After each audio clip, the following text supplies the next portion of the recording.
Sélémélé ndeysaan l'homme de 3 générations borom campement Ngeko mooy samp jënoon moom Sélémélé fii ci Koumbal nee naa la géew gi Sélé miin na fi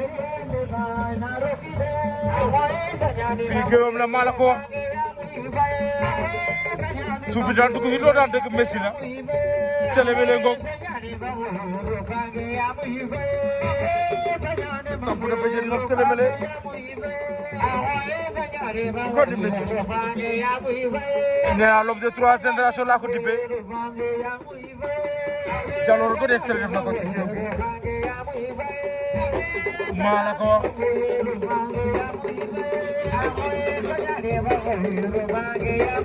Sélé boobu mu ngi ca débat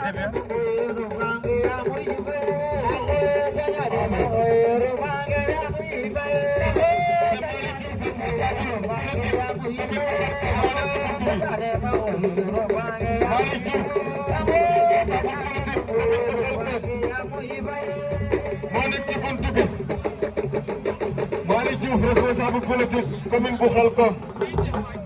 moo nekk ci buntu bi. Ndiaga Sonko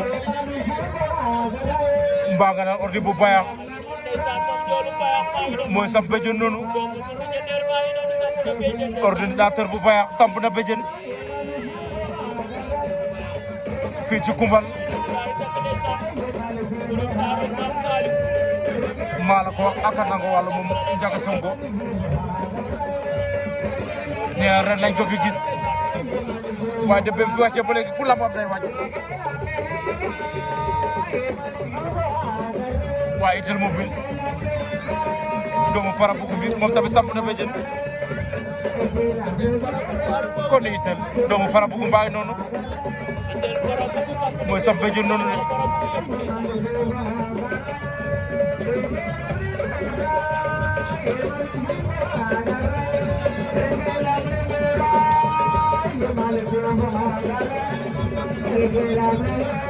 Itel Mobile fara bugun Relique Sall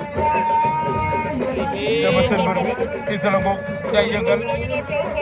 maa la ko wax nee na gën a gaaw na gën a bar kon Itel